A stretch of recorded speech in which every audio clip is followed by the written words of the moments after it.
The following message is from Kitwe Evangelical Church, which is based in Parklands and Kitwe. If you want to get more details, please get in touch with the resident pastor, who is Reverend Henry Mukonda, on phone number 0966 956 056. Be blessed. Thank you. I want to suggest that Thanksgiving is not a one-day thing. Today is 2012, the very beginning. I want to believe that we can continue to thank God throughout this year. And as it were, Thanksgiving, you don't just come to God and say, I thank you for this and that. But it is expected that when we come, we're able to appreciate God in one way or another, in the manner in which God has blessed us with. And to that end, my theme this morning is also on Thanksgiving. I just want to throw some thoughts on what genuine Thanksgiving is. Turn with me to the book of Psalm, number 103. And we'll consider the whole passage from there.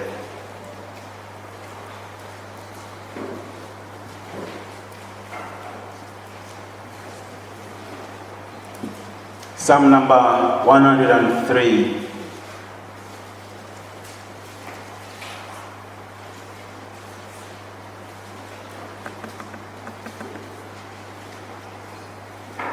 I commence reading.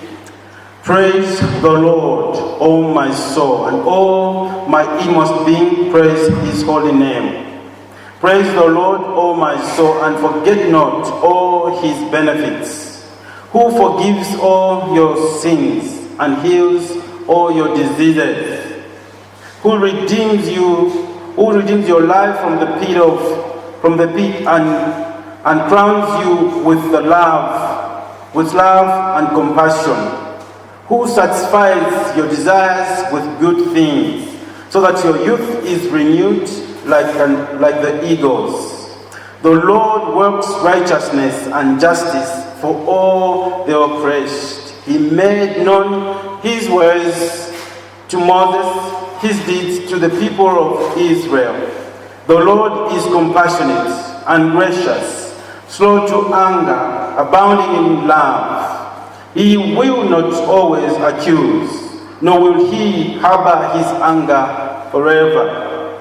He does not treat us as our sins deserve, or repay us according to our iniquities. For as far as the heavens are above the earth, so great is his love for those who fear him. As far as the east is from the west, so far has he removed our transgressions from us.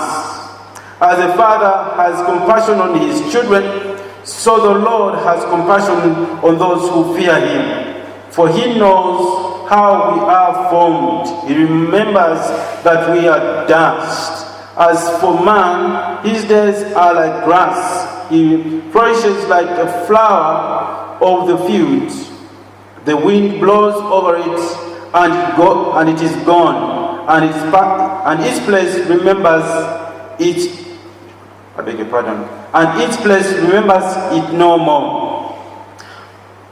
But from everlasting to everlasting, the Lord's love is with those who fear him, and his righteousness with their children's children, with those who keep his commandments and remember to obey his precepts.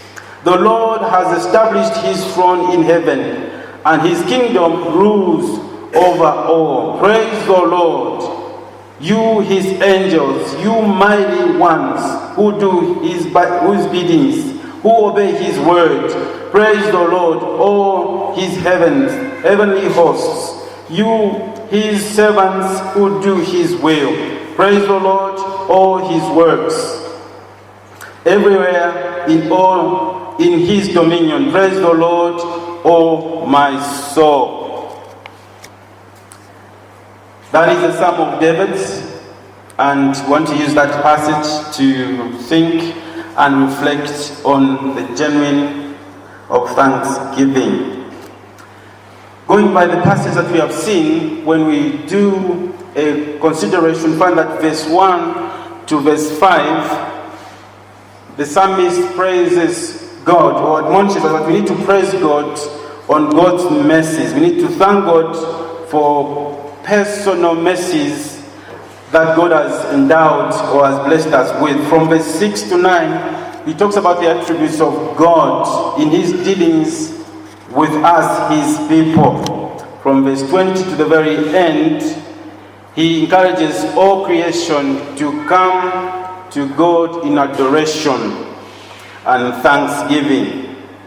As a word of introduction, I want to throw two things about thanksgiving. Number one is to say that thanksgiving should be seen as duty and not a mere obligation that has no importance. We need to be thanking God continually from the rising of the sun to the setting of the same. There is always something that we can come to God for and give thanks and praise Him for who He is and for what He has continued to do in our lives. Secondly, it is important that we note that thanksgiving should be taken seriously, with utmost seriousness. When men fail to thank God, they reveal something about their view of God. I don't know what we reveal when we fail to thank God, but when men fail to thank God, they reveal either that they foolishly fail to acknowledge the existence of God and worship something else, which is idolatry, or they proudly fail to acknowledge that God is truly the sovereign source of all the blessings and mercies that we receive, and not themselves. Thirdly, if men fail to praise or thank God, they wickedly fail to be sensitive and to be grateful for those blessings from God which they do not deserve. So in those areas, when we fail to thank God, then it's either we are not acknowledging that He exists and is the source of our blessings, and we worship other idols, and we think that it is the blessing that we are experiencing are all our own, and therefore we fail to acknowledge God as it were. Therefore, we need to deal seriously with this transgression of ungratefulness, particularly towards God. It is not a matter of courtesy. When we were growing up, our parents would tell us that you need to be thankful when you are given something. And out of that, many people have grown to think that, no, out of courtesy, you need to say thank you for this gift. But that is not the case. It is a matter of obligation as far as God is concerned. It must not be trivialized. It is a serious business. Even when the church puts a program on the first day of the month and of the year, of the new year, that it should be a Thanksgiving service, it is because we have noticed that it is its prime importance. It is important to be grateful to God. How then can we thank God? Or how can we be able to express our thanksgiving? How is thanksgiving, genuine thanksgiving, expressed? I want to observe four things from the passage that we have read. Number one, genuine thanksgiving is God's word, is towards God. When you want to be thankful for anything and everything that we have received in our lives, that thanksgiving should be directed to God. The psalmist does show this in verse 1. Praise the Lord, O my soul. That word praise, in other versions like King James, they will say bless the Lord. It carries the connotation not of not of just praising God, but also coming in the presence of God with thanksgiving. And so, that expression that David puts in verse 1, praise the Lord, O my soul, all my inmost being, praise his holy name, just tells us and signifies the fact that genuine thanksgiving is directed towards God. Practically, we misdirect our thanksgiving in many ways. Sometimes by merely being thankful, without being specific to who is receiving that thanksgiving. Many times we say, I'm grateful, I'm very grateful. You are grateful about what and to whom, and it ends there. Sometimes we tend to think that maybe even God understands that we are grateful to him, but it must be directed to him, and in that sense God will be able to know that it is his thanksgiving that we are giving. Other times our thanksgivings are directed to our fellow human beings, and it ends there. Thank you, Vidas, for the assistance that you gave me, blah blah blah, and it ends there. It is very good, but at the end of the day, behind Vidas is the hand of God at work. Behind Vidas there will be the hand of God at work. Thanking others, do thank the opportunity for the job. Oh, I thank my job. Had it not been for the job, my company, would have suffered a lot. The money I get there is so much, which is good. But do you know who gave me that employment? Like our brother was testifying, it is God. So those are kind of misdirections. When we want to thank God, when we want to thank somebody or something, first of all, we must see God in that something or in that somebody and then say, thank you for the elder. He blessed me with some money. And not just praise him and say, the elder is good. No, it's not about him, but it's about God dealing with him in blessing us. Because we will not see God physically, but rather he will come through the people that surround us. In other words, we are saying that behind every blessing that we receive, material blessings, financial blessings, what else? Physical blessings, whatever blessing that we receive, there is the hand of God at work for us to receive such a blessing. We are talking about our parents, we are talking about our children, our jobs, and everything that's around us. We need to acknowledge God and say, thank God. I met some person who was very charismatic. He was driving a finished car, Fiat, those old days. Do you understand? We know Fiat, the Fiat. This Fiat had 5 gears, but it was old and finished.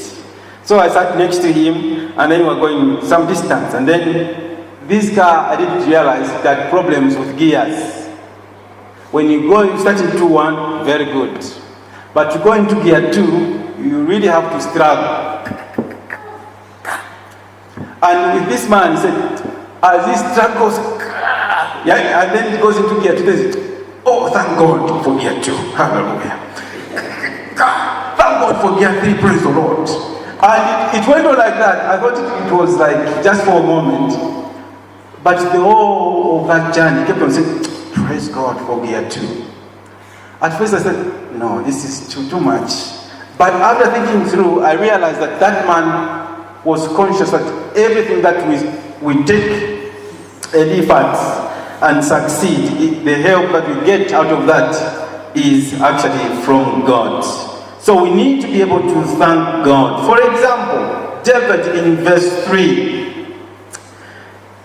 he says, who forgives all your sins, who heals all your diseases, Okay? Those thanks are directed at God. He has not mentioned anything like, no, thank you for the Panadol, thank you for Quatem, thank you for the doctor or the nurse. But he knows that even through the works of the people at the hospital, it is God at work and not necessarily the physicians. So we need to be able to say, thank God for everything, each and every blessing that we have received. Verse 4, who redeems your life from the pit? In other words, the redeem there is just talking about the protection and deliverance from all manner of attack. And if he was not conscious of God, he was going to talk about guns and all other weapons that we may use to protect ourselves. But he's talking about, and he directs all his thanks to God. And this should be our example, that all genuine thanksgiving should be directed at God. Secondly, all genuine thanksgiving should be and must be sincere. It should not be mechanical. There are many times when we are too mechanical. Oh, thank you. Even when we do not mean it, we go, thank you. And yet, at the bottom of our eyes, we say, anybody better aka, but But verbally, we have said it, thank you. And yet, from the bottom of our hearts, we do not mean it. Genuine thanksgiving must be sincere. According to David, it has three things. In verse 1, he says, praise the Lord, oh my soul. And when you talk about the soul has all the faculties of the heart, if you like. That's where we have the mind for logical thinking. That's where we have the will for choices and decisions and emotions that allows us to feel and make choices. But also it says, with all my full being, the inmost being. So when we are thanking God, we need to be from the bottom of our hearts and express these thanks to Him. To thank God for everything in general is to thank Him for nothing in particular. Oh, I thank God for everything. God has been very good. Thank God for everything. That just gets to show that we are thanking Him for nothing in particular. There's nothing that God is going to say, you thank me for this or that. It just shows that we are not particular. Dear Lord, I thank you for everything. Amen. What? Thank God for what?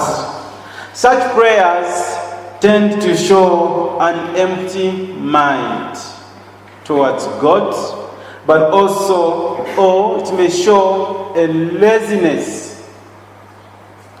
of our memory to recount the many blessings that God has done for us. I like that song, count your many blessings, na na na na. Okay? Count your many blessings one by one, and you will be shocked how many they are. Notice that the psalmist in this passage that you have read is very specific. Okay? He is very specific. That is actually my third point, that genuine thanksgiving is specific. He is specific in the sense that from verse 3 all the way to the end, he is pointing out specific things that God has been able to do. Verse 3, he thanks God for God's mercy and healing. Verse 4, he thanked God for deliverance from physical and eternal death. Verse 5, for food and refreshments. Verse 6,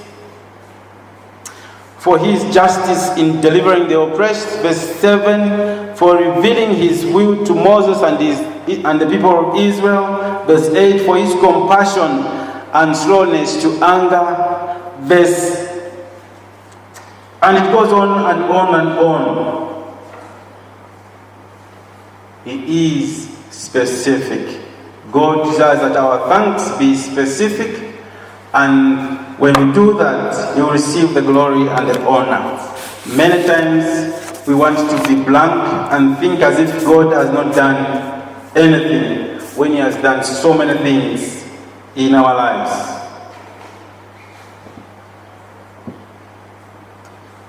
We notice that the psalmist thanked God specifically.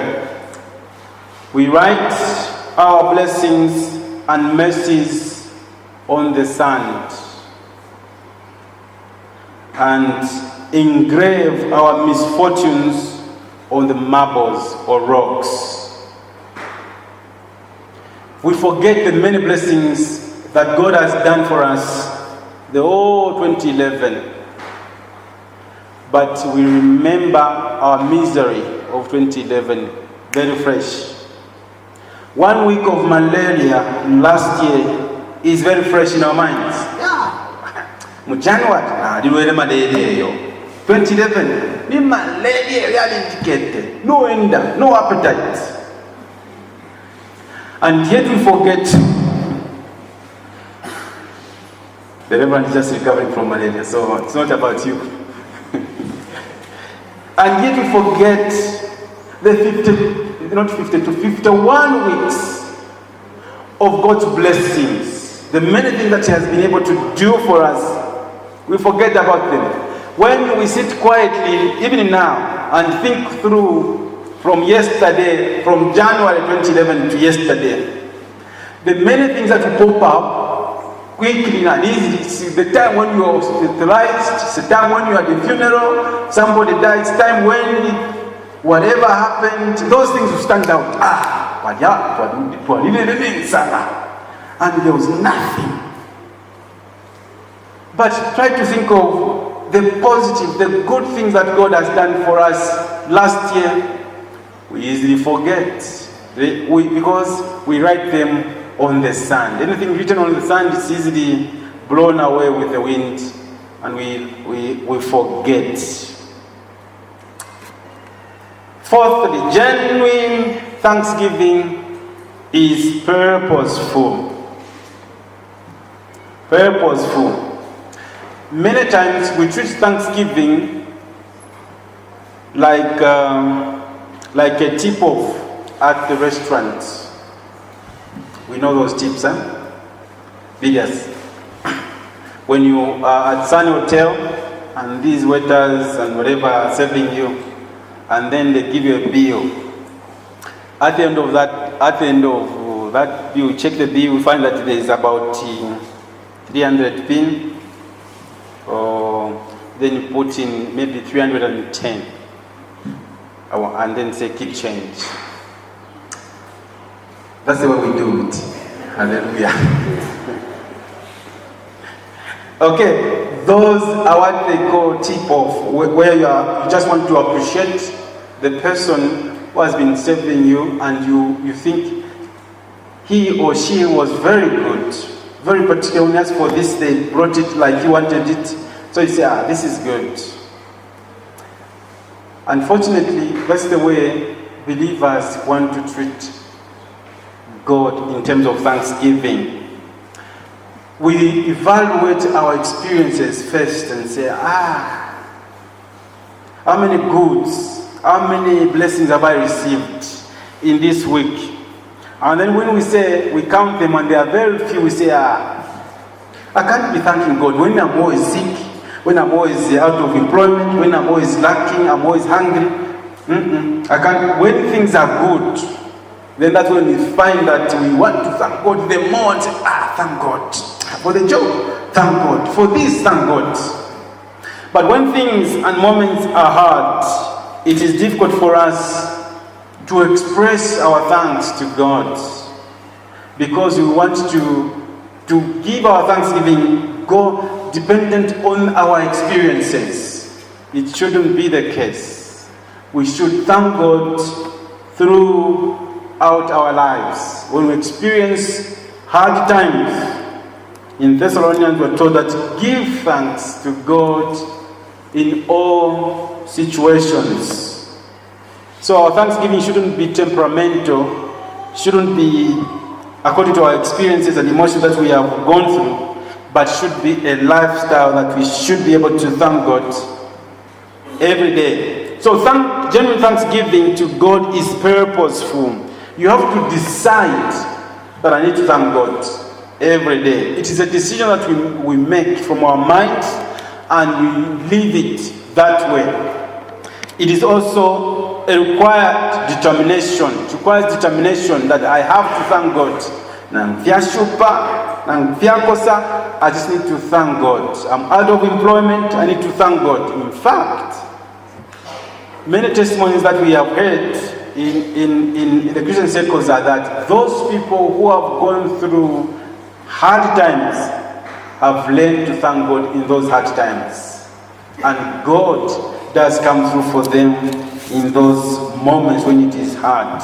In Psalm 100, verse 4, just a page behind, we find the psalmist telling us on how we are supposed to come to God, enter God's presence with thanksgiving, enter His gates with thanksgiving, and His courts with praise.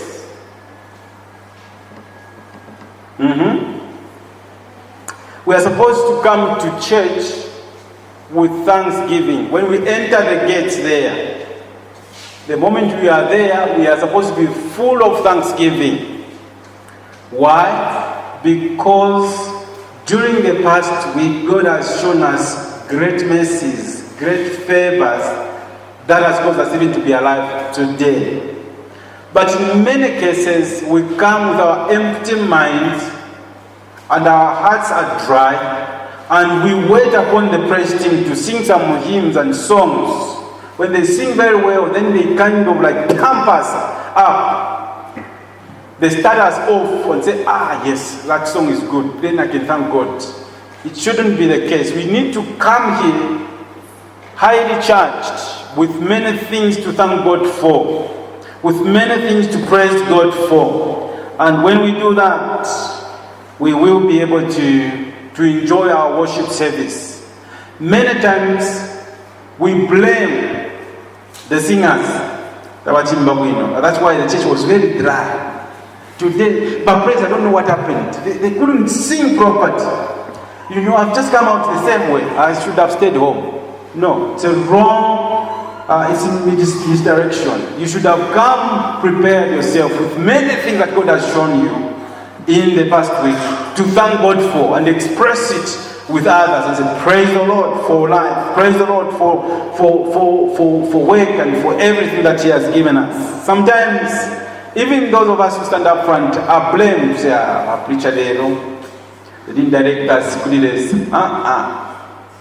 We'll just read and guide as the Lord leads us. But the whole duty to appropriate the word is dependent on you. You can get it or squash it.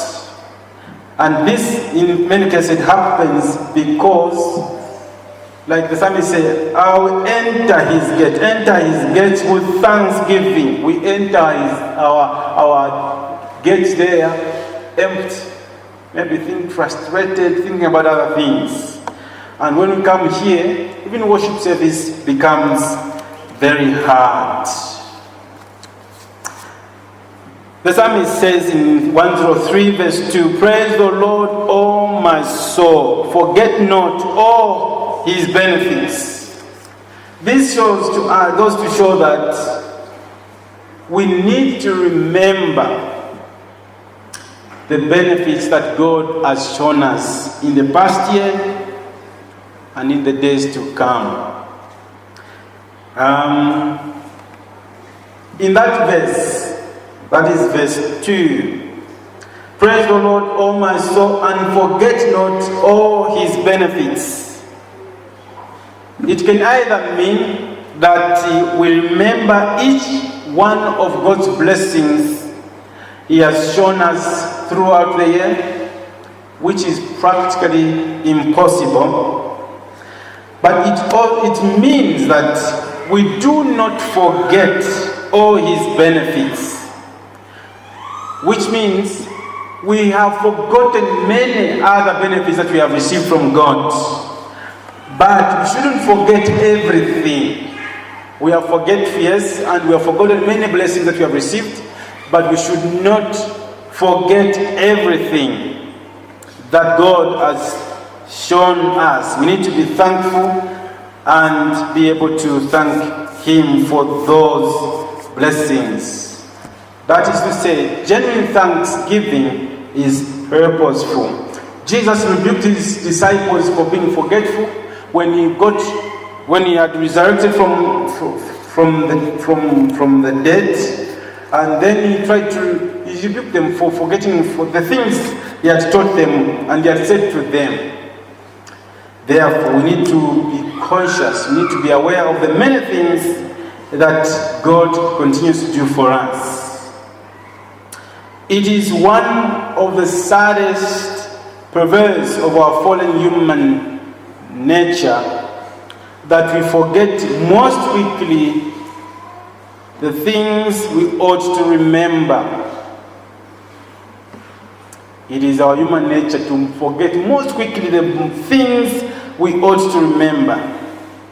And we remember longest what we ought to forget. That's human nature. When we talk about the things that God has shown us in last year, that's why we're even dragging to come up front to say, thank God for this and that, because we're forgotten. But if we just gave a chance, that can you come and testify the misfortunes of last year? I mean, we have no time to tell, because each one of us will tell, it was bad, and you go on and on and on. But it shouldn't be the case. We need to remember the very things that God has been able to do for us. What have we been talking about? We've been saying that genuine thanksgiving is directed towards God. When I thank somebody else, but I also need to see somebody, behind that somebody there's God at work. Secondly, we say that genuine thanksgiving should be sincere from the bottom of our hearts. Thirdly, we said genuine thanksgiving should be specific. David thanked God specifically for blessings, for mercies, for forgiveness, for healing, for deliverance, for satisfaction and renewed strength, and many other things. We need to be specific when we thank God and avoid just being general. Thank God for everything. That's not enough. And fourthly, last one, our thanksgiving should be purposeful, decided. I'm thanking God for this, or I'll thank God in whatever situation I go through, and the Lord will receive the glory. Amen.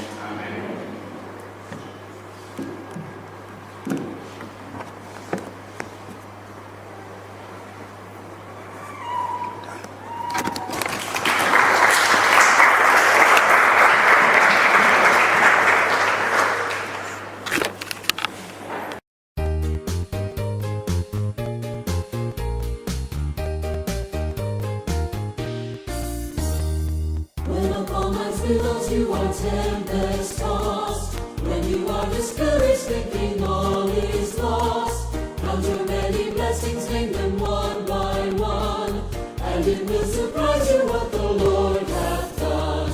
Count your blessings, name them one by one, count your blessings, see what God hath done. Count your blessings, name them one by one, count your many blessings, see what God hath done. Are you ever burdened with a load of care? Does the cross seem heavy you are called to bear? Count your many blessings, every part will fly.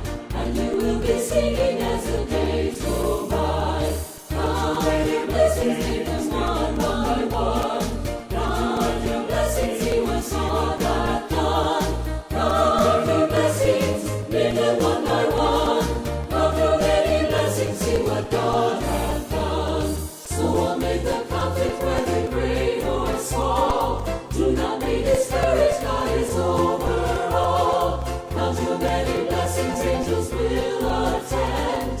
Help and comfort give you to your journey's end. Count your blessings, angels one by one. Count your blessings, see what God hath done. Count your many blessings, name them one by one. Count your many blessings, see what God hath done. Count your many blessings, name them one by one. Count your many blessings, see